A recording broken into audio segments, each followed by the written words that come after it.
Eksekusi lahan seluas 130.000 meter oleh pihak Pengadilan Negeri Tarutung di Tapanuli Utara, Sumatera Utara berlangsung ricuh. Kedua belah pihak saling klaim atas kepemilikan tanah, terlibat adu mulut dan nyaris bentrok.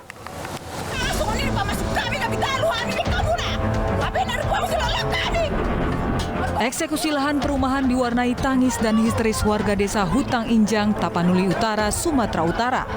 Puluhan emak-emak histeris menolak rumahnya dieksekusi oleh petugas Pengadilan Negeri Tarutung. Bahkan antara keluarga penggugat dan keluarga tergugat saling dorong dan nyaris bentrok. Eksekusi yang dilakukan oleh petugas pengadilan dinilai tidak sesuai dengan denah lokasi yang tercantum di dalam surat eksekusi. Dugaan-dugaan indikasi bahwa saksi semua sudah menerangkan bahwa tanah yang dieksekusi silakan ke Lumban Syaro. Ini bukan Lumban Syaro, ya. Jadi ini lokasi apa nih, Pak, ya? Ini tanah Parkolan, Dusun Sada, Tapian Dauli, ya. Bukan Tanah Ponggol, Dusun Lumban Syaro. Dusun Lumban Syaro sana. Petugas akhirnya membatalkan eksekusi lahan setelah perdebatan panjang dengan warga yang menolak. Sidang perdana pembunuhan Brigadir Yosua akan digelar pada 17 dan 18 Oktober 2022. Sidang akan digelar secara terbuka dan menghadirkan para tersangka.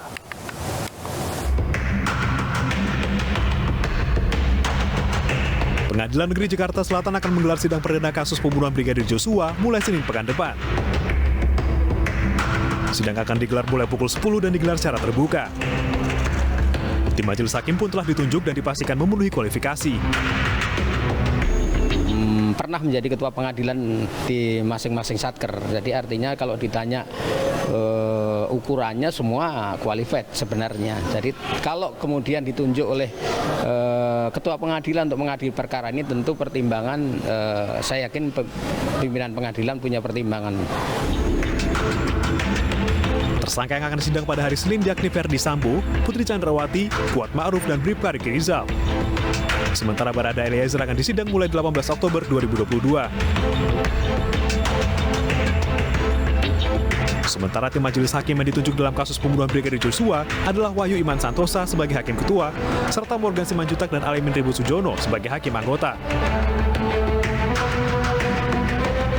Polres Jakarta Selatan telah menyiapkan 170 personelnya untuk mengamankan jalannya sidang.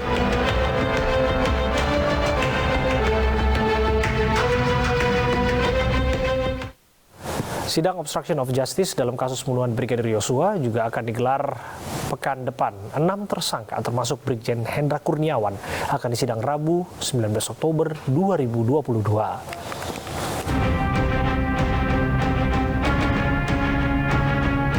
Pengadilan Negeri Jakarta Selatan telah menerima pelimpahan berkas dakwaan 6 tersangka kasus perintangan penyidikan pembunuhan Brigadir Yosua. Ke-6 tersangka termasuk Brigjen Hendra Kurniawan akan menjalani sidang perdana pada hari Rabu 19 Oktober pekan depan. Untuk kasus obstruction of justice, PN Jaksel menyiapkan 2 majelis hakim. Tersangka Brigjen Hendra Kurniawan, Kombes Agus Nurpatria, dan AKBP Arif Rahman akan disidang oleh majelis hakim yang diketuai oleh Ahmad Suhel. Sementara 3 tersangka lainnya yakni Kompol Baikuni, Kompol Cuk Putranto, dan AKP Irfan Widianto akan disidang oleh majelis hakim yang diketuai oleh Afrizal Hadi. Sementara itu, khusus Ferdi Sambo akan didakwa secara berlapis. Pasalnya, berkas Ferdi Sambo digabungkan antara kasus pembunuhan berencana dengan obstruction of justice yang disidang perdana digelar pada hari Senin 17 Oktober. Kita beralih ke informasi lainnya, kuasa hukum Gubernur Papua Lukas NMB menyambangi KPK untuk menyerahkan surat penolakan bersaksi atas nama istri dan anak Lukas NMB. Kuasa hukum tersangka kasus gratifikasi itu pun meminta Lukas NMB berpedoman hukum adat Papua.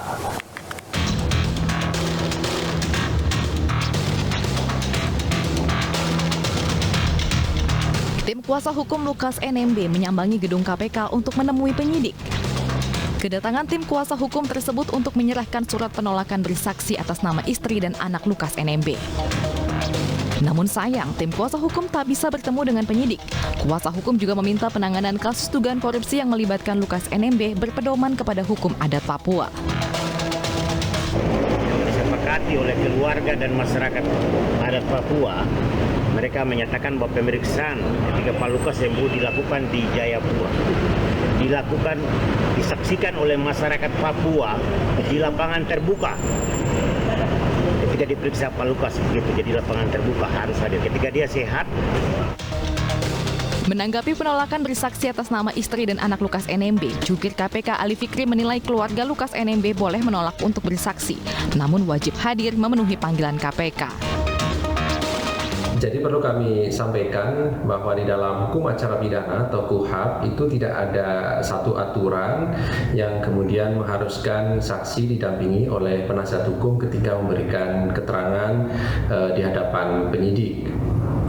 Dan kami juga ingin tegaskan, baik itu anak maupun istri dari tersangka LE, kami panggil sebagai saksi bukan hanya untuk berkas perkara dengan tersangka LE, tetapi juga untuk berkas perkara dengan tersangka yang lain dalam kasus yang sama.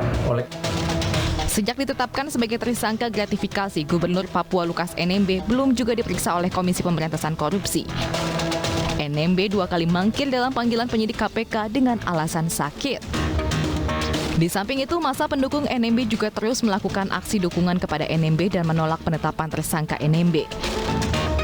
Menanggapi hal ini, Presiden Joko Widodo pun angkat bicara. Presiden Jokowi meminta Gubernur Papua Lukas NMB menghormati proses hukum dan memenuhi panggilan KPK. Jokowi menegaskan kedudukan seluruh warga negara sama di mata hukum.